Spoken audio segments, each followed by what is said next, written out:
Hey there, everybody. Want to welcome you to A New Thing with Cindy Galley. Here with us today, we have the very talented Debora Wondercheck. She's a CEO and founder of the Arts Learning Conservatory, which is located in Orange County. Debora, welcome. Thank you so much. I'm excited to be here today. I know we've had her as a guest before virtually, but today we get her in person. Yay! Yeah. So, with Black History Month, I have to say one of the most moving productions that I happened to see and catch in January was in tandem with Martin Luther King Jr. Day. And it was your production called Music of the March. Girl, it was so powerful. Thank you. Congratulations. I'm Thank like, you so much. yes, it was wonderful. So it was one night. I felt like it should have been 3. Mhm. And I felt like it should have been more than just one performance a night, because the message is something that we still need to talk about and to hear. And then just to be reminded of what this one man with vision and purpose for equality for all mankind, what he did. But you brought a very fun twist to it in that you wove in some of the music that was taking place within that time. Talk to me a little bit about that, because that was just a whole fun twist that I was like, wow, I really like that they embedded Motown into this production. So again, the title was Music of the March, a tribute to Reverend Dr. Martin Luther King and the Motown sound.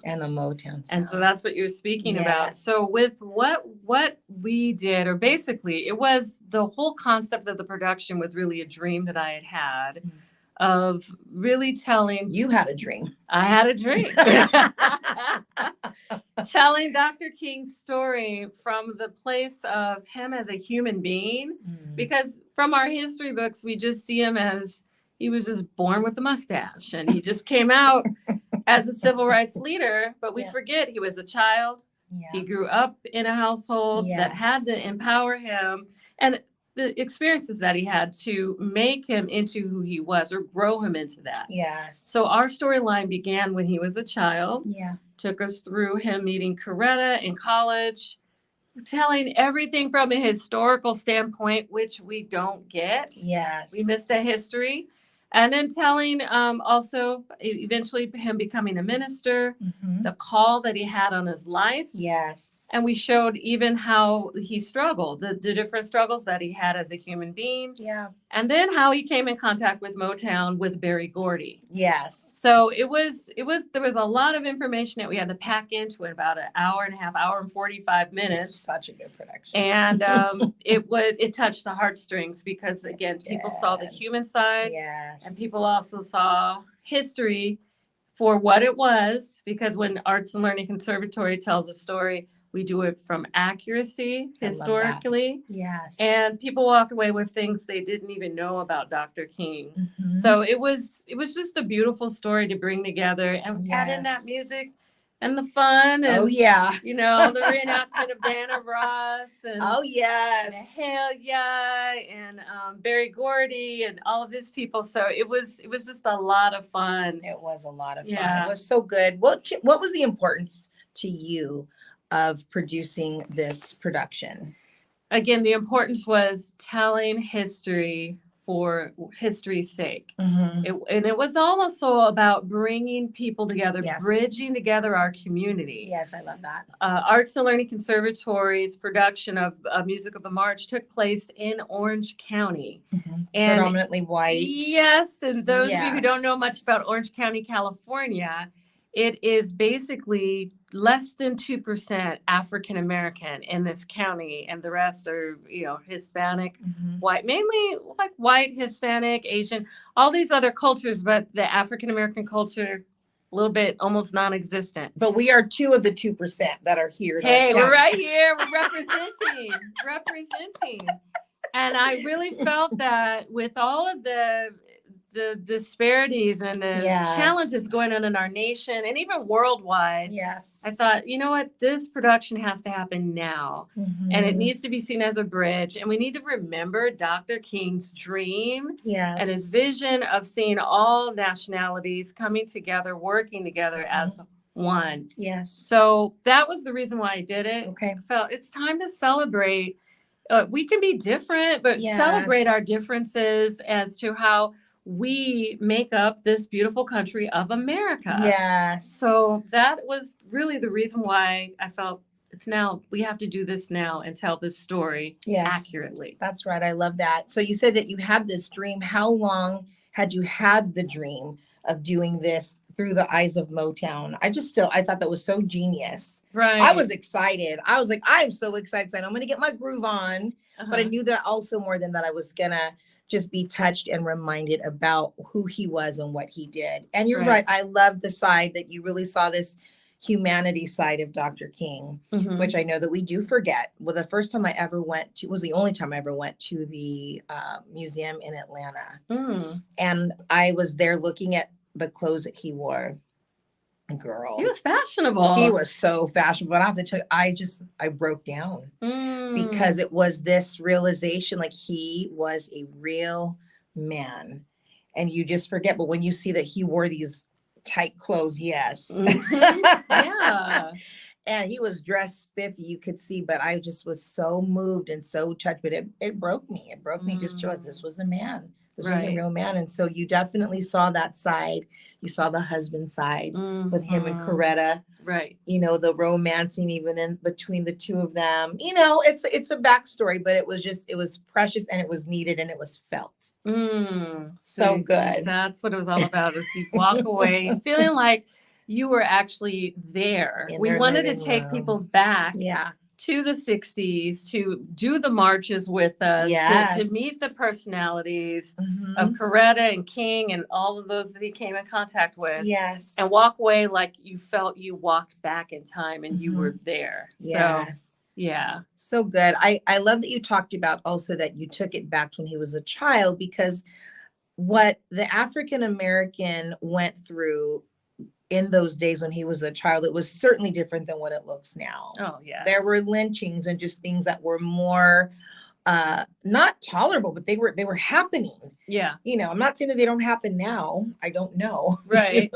Right. However, but just to see that he was the one that God really chose and rose him up to do what he did. But there was some awful things happening to the African American culture during that time. And so thank you even for bringing that, because sometimes people don't want to talk about that. They don't. Right. They want to even act like it didn't exist. And we'll just start from where Dr. King gave his speech. I have a dream. Right. But there was a reason.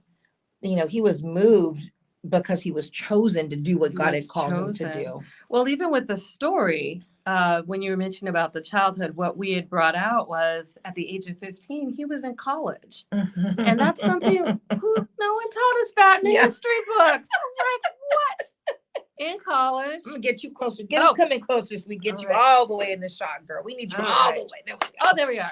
Okay.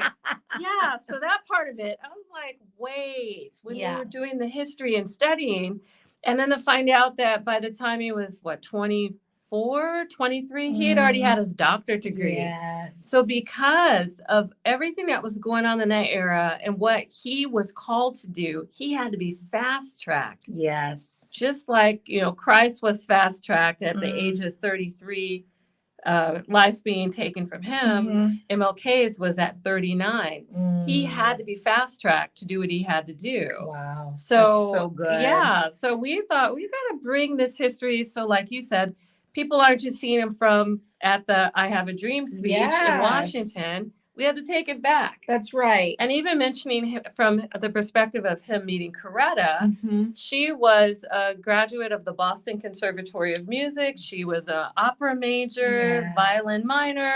We aren't hearing in the history books about the education and the brilliance that these individuals had that are part of American history. So it was exciting to bring that and then bring in, we talked about everything with Motown at the beginning stages of that. Yes, I know it was wonderful. It was an awesome production. Now talk to us, how long did it take you from start to finish, from the time you started casting? So here you are looking gorgeous. Thank you. Oh my goodness. Were you just glowing that night? Were you like floating on cloud 9? I was floating to cloud 9. Yeah. It was because it was only one show. Yeah. We should have done many because it was only one show. It was just like, man. It was more from the perspective of I was telling people how amazing it was. Mm, And I wish I could have said, well, there's still one happening tomorrow I night. know. You know what I mean? But Yeah. it was your first one. It was our first Yeah. one, and we had only planned it from really September until the showtime. Wow. As far as the planning, Yeah. getting the team together. Mhm. Once we had the planning, the team together, we were writing that script. I had a friend write the script. She had this start in October. She was still writing that script really up and through December. Wow. So the cast came together. They're learning all the music because the music Yes. never changed. But by the time they got the scripts, there were edits. We had to cut the script down. Yes. So it was really right up until 2 weeks before the show. Wow. They were still working out that script. Woo! It was right down to the wire. But it came out so well. It did. Yeah. I love so much that, yes, the music absolutely was so good. Mhm. From the gospel, the choirs, to, of course, the Motown. Yeah. Okay, so talk to us about this scene So here. this was the opening scene of the production, and this is young MLK at Mhm. church. His father, of course, was a minister. Yeah. Mom led the choir, so there's a choir group there. Young MLK is listening to his father, and we started the show with it being his birthday. So they were honoring him, like, oh, my son's birthday's today. Give him a hug. Give him a little smile. Put some cheese on it. I mean, it was hilarious. It was fun. Yeah. Yes. Started that whole scene with this. This was the opening scene, and then he gives a prayer by himself, and then we go right into Yes. his meeting Coretta a little bit later. But that was the opening scene of the production. So it was so good from the get-go. We were already hooked. Mhm. Now I'm going to go right to a photo that probably a little bit further down in the production. Here he is with Coretta. Yeah. I feel like the Berry Gordy's in there as well. Okay, so what this is again, back to the history books. What most people don't know is Dr. King gave his I Have a Dream speech in Michigan. Mm-hmm. Michigan had a march before the big march on Washington. And it was during this time that Berry Gordy recorded Martin Luther King's speech, the I Have a Dream speech, and he recorded several other speeches to keep it more from a historical context so that we always have his voice recorded. So smart. Yes. So that's how he and Berry Gordy intersected. Berry saw that he was doing a lot of nonviolent protest and was really amazed at the accurate, I wouldn't say just accuracy. He was amazed at what he was able to accomplish. Yes, of course. With the nonviolence, and said, oh, I got to get behind that. Because before that, Berry did not want to be associated with politics. Yes. He didn't want his records to be seen as a race record. Yes. But he gave all that nonsense up when he saw Dr. King and said, no, I got to get behind this. I got to support this movement. Yes. So, and the Temptations still did their thing. Diana Ross and the Supreme still did their thing. Yeah. You know. And they Berry was able to get the people from Motown to do rallies for Dr. King and be part of that to promote the civil rights. So isn't that something, the power of collaboration? Yeah. That's a whole other episode. Really? Right? It really is. It is a whole other episode, right. Because sometimes we're so in it like, oh no, my desired results, my goals, but it's like, but two are better than one. Two are better than one. And if you've got the same goal, but with a different bend, like, come on, let's just join together. Yes. It's kind of what we do. Like, right. You and I have done that in several different ways. And I just love that. Absolutely. Yes. So good. Oh, and here he is with Coretta. Yes. So well cast, by the way. And this was another march that they were at. It might have been Bull Connor. Okay. And, the dogs that were put out there. Yes. Fire hoses. Yes. Oh, yes. Yes, I see that. Another scene of that. And those are some horrific images. I know. When you see, I have to tell you, like during Black History Month and during Martin Luther King Jr. Day, I'm always just scrolling through all the things that we went through. Now, obviously, I can't see everything. Right. But that is a photo that is just forever. I can just stare at I go, man, those dogs were ferocious. And the cops just allowing these precious people to be attacked brutally. I know. By these dogs because the color of their skin are you kidding me? Right. I know. Are you kidding? Oh, it just turns my stomach. But then it's like one of those things you just can't look away. Right. Because that is really what happened. We shouldn't be looking away. Right. But when you had it on the big screen, girl. And it was huge. I was like, Larger than life. oh, Lord Jesus, help me. Help me here, Father. Okay, let's see. We've got some other ones. Oh, we go. Oh, here we go. Okay. Okay. So that's still more of the same. Yeah. So that same. Another march going on. Okay. Hitsville, USA. So again, with the storyline that we had, Barry Gordy, he was more of our comic relief. He was comic relief. He was our narrator for the production. And in this scene, he's with Barry Gordy with Smokey Robinson. And Martha from Martha and the Vandellas. Okay. And she had a little sass. We She had to was have sassy. some fun with that. She was sassy in that we knew that Diana Ross was Barry's favorite. And she had to gain his favor. Martha had to gain his favor throughout the show. So it was very, very cute in the way they portrayed and played off of each other during the show. And y'all did bring in Dancing in the Streets. Yes. And it was done so well. That was so Martha, the woman you see here, is the choreographer. Her name is Danisha.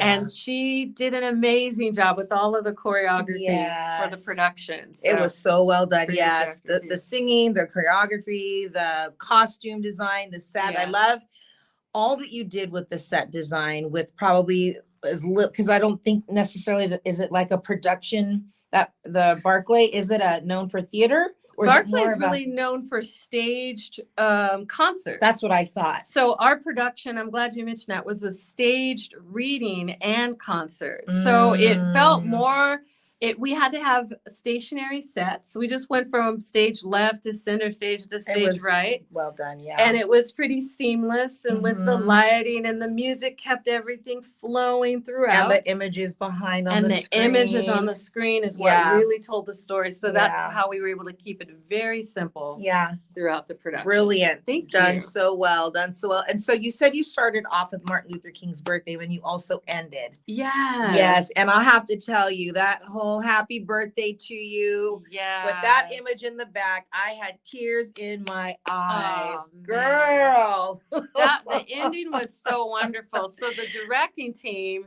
they had stated, we're not just going to do bows like you do in a theater play. Oh, yes. Let's do a Soul Train line. So we had our little Soul Train line. All the characters came down. Yes. And then we ended with all of us coming together, doing a bow. But right here, we're pointing to the Lord. We're thanking God for helping us bring this production together and bring this message. And it was a message of love. Yes. We're telling history with accuracy, but it was done with love. Yes. And just like, come on, let's come together. On. Yes. Please. Our nation needs it. Our nation desperately needs it. Yeah, so that's that final. Well, we love that. You could feel the love from beginning to end. I know you said you had an incredible team that you were working with. The team. So the lady in red is Deborah Jane Burke. She was the writer of the production. Danisha, you saw her a little early with the little curly wig, but she was our creative director. She was the director and the choreographer. Wow, many hats. Very talented. Danisha Hood, I believe the last name was, right? Was it Moore? Danisha Moore. Oh my gosh, why am I saying Hood? Danisha Moore. Okay. She's fantastic. Yes. Next to me, I'm in the middle, but next to me is Tisha Hutchins. Okay. And she was my COO and in the background, just making sure that all of the actors, singers, directors had what they needed from just more of a practical standpoint. And to the last but not least is Kimmy Smith. Okay. She was a co-director and worked more one-on-one with the actors as well as did full acting together under the direction of Danisha. Okay. Yes. Well done. Well done. It was incredible. And again, it was so moving. And it's a kind of production, you guys, that when you left, you were singing. Yes. You know, that whole week long, you were singing the songs that you heard and you were still seeing the images that you saw. And it wasn't something that just left you right away. That's how you know it was a sign of an amazing production. Thank you. Because it went here. I had people telling me, well, Deborah, when you gave the announcement at the beginning, you said clap, sing, dance. And I had a few people tell me, you didn't tell me I was going to cry. Oh, You didn't tell me I was going to it's true. cry. Yeah, it was very moving. Yeah, because we did have Yeah. those moments where King was actually in prison with doing the Birmingham letters from jail, which is documented historically, where he was literally in solitary confinement. But from how we presented it, we actually took from his memoirs. So everything that he had stated mainly in his production came from his own personal writing. Woo! And that's why I think everyone felt it. Yes. They felt his pain. They felt him crying out to the Lord. It was just beautifully, I would have to say it was beautifully written. Yes. And it pulled on those heartstrings, and the actors took that and took it even a step further. They did an excellent job. Yeah. Outstanding. Outstanding. Well, your organization, you know, I've been to some of your youth productions that you've had. You know, what would you say is the mission and the heart of the Arts and Learning Conservatory? And have you ever done anything for adults? I mean, I know you've done your Juneteenth. Yeah. Right. You know, that I had the chance of going to last year. Loved it. Such a celebration. Thank you. You're welcome. But do you normally do the production with adults, or is it primarily with children? It's actually with children that we do our productions with. We've done some acting and productions with adults here and there. Okay. But what we are going to continue doing are signature productions with more with the historical backing, the MLK, and we'll be doing our Juneteenth production, and that'll have more adults. Okay. But Arts and Learning Conservatory was created 20 years ago. Wow, congratulations. 2004. And our focus was always and has always been to make the arts equitable and accessible to all children. So good. So we take arts programs into schools where students do not have the arts, or if they do, it needs to be at a higher quality level. Yes. We go to them and we bring theater, we bring musical lessons, whether it be band and orchestra. We bring choir, instrument, as far as even guitar. We bring it to the children because here in our state of California, the arts are being removed at a pretty high rate. The way it is right now, only 40% of the students in our state receive performing arts classes. Wow. And it's mandated statewide that it's supposed to be part of the curriculum. Wow. Yes. Okay. So we've got a huge disparity. You might think because it's Hollywood and all of these exciting things are happening that we're investing in the arts for children, but the state is not. Do you know why that is? The state is mainly focused when it comes to schooling on testing and trying to get students to pass certain tests so that I think there's funding that comes from the state when you score high on your particular test. Wow, isn't that something? So that's the focus. I can't imagine. So I grew up playing the piano and singing.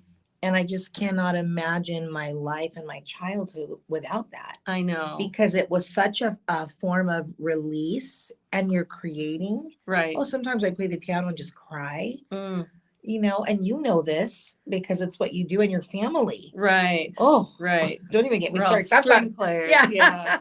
So I already told you what y'all did to me during the pandemic when we were all in lockdown, and you and your family went on Facebook. I played this beautiful song, and I just had to. Oh yeah, that was the Billie Eilish piece. Yeah, it was so beautiful. String quartet, soothing to the soul, and it just seeped. It was just like butter love was just coming and hugging. You know, myself, just where I was isolated, single, not married, no kids. It really ministered to me. So to think that young people are, you know, in the education system, not having that opportunity to learn instruments and music and the creative arts, that's an awful thought.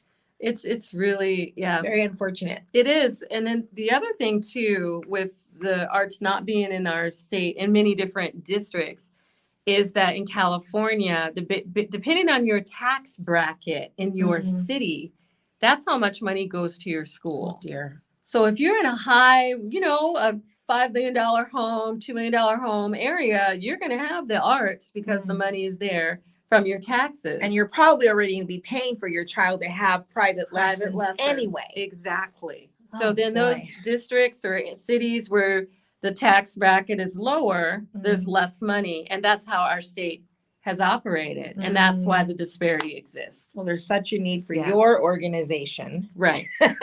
Right. So may you keep being able to partner with other districts and do what you do. Thank you. Yeah. Because I can assure you that these children that are learning about the creative arts are having something invested and instilled in them that will help them as adults. Right. Really. Right. And the whole reason why I also started it too, you mentioned my background a bit. I grew up in a family of musicians, and it wasn't because we just were musicians. It's because my mom advocated for us to be musicians because she grew up during that Jim Crow era, and she wasn't allowed to really play anything. Wow. So she had vowed, when I have kids, they're going to play a musical instrument. I'm dedicating them to you, Jesus, and give them the talent. Yeah. So we ended up playing violin, viola. I'm a cellist. Okay. But we have violin, viola, string bass player, and we were able to go to college on scholarships with our instruments because we stuck with it. We put the time and the diligence in with the practicing, and she kept her word to the Lord, like give them talent so they can serve you. Yes. But with that, that's the other reason why I'm like, I can't watch arts programs just be cut. Not after what my mom did for me. I've got to do that for other families and children. Yes. So that was like at the heart of why Arts and Learning Conservatory exists.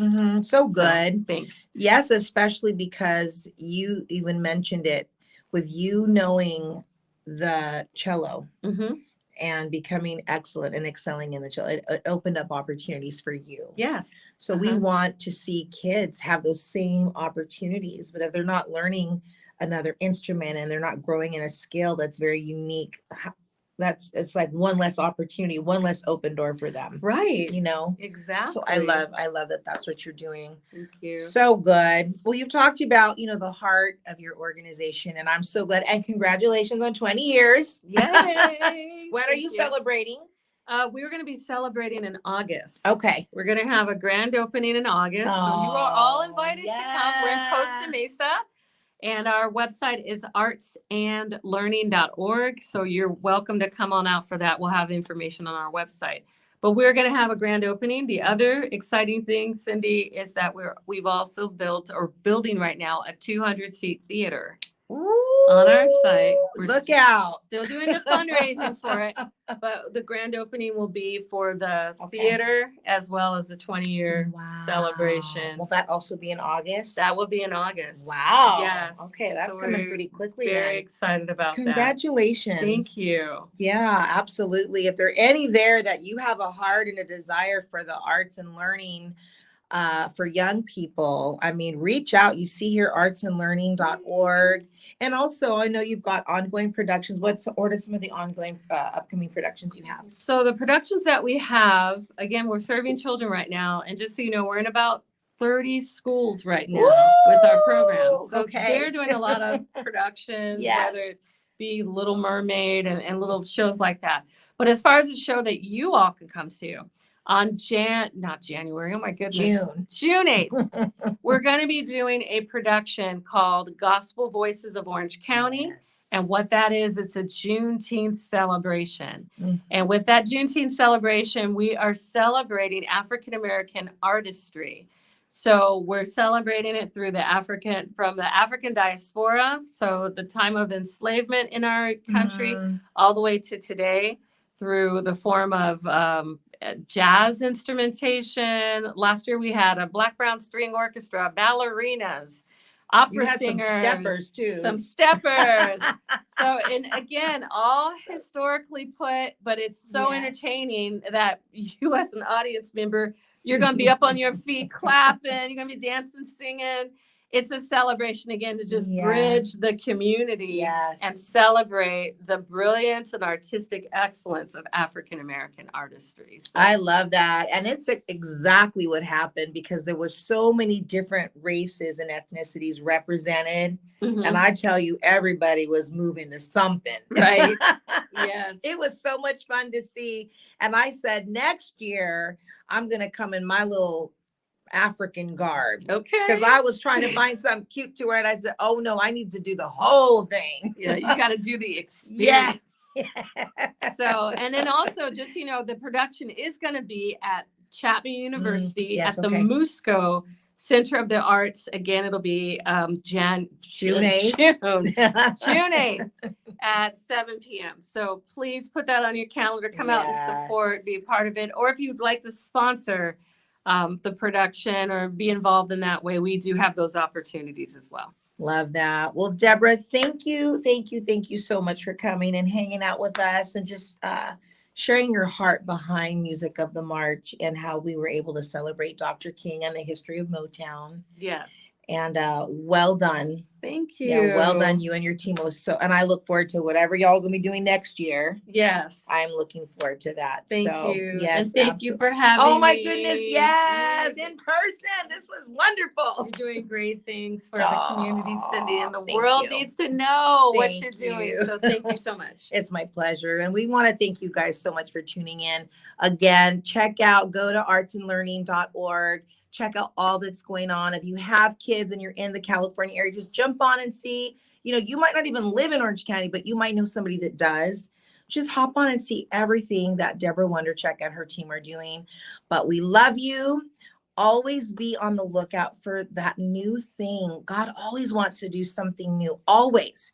He's not a God of staleness and stagnant. Like he's like, no, he said, behold, I will do a new thing. So be on the lookout for that new thing. Be excited for the things to come. And we pray for you. If you have any prayer requests, do reach out to us at newthing.live@gmail.com. But until next time, we do love you. Have an incredible week. Thank you, Debora. Thank you. Thank you guys for watching. And love seeing my hand in the screen. And we will see you next week on A New Thing with Cindy. Bye-bye. Thank you.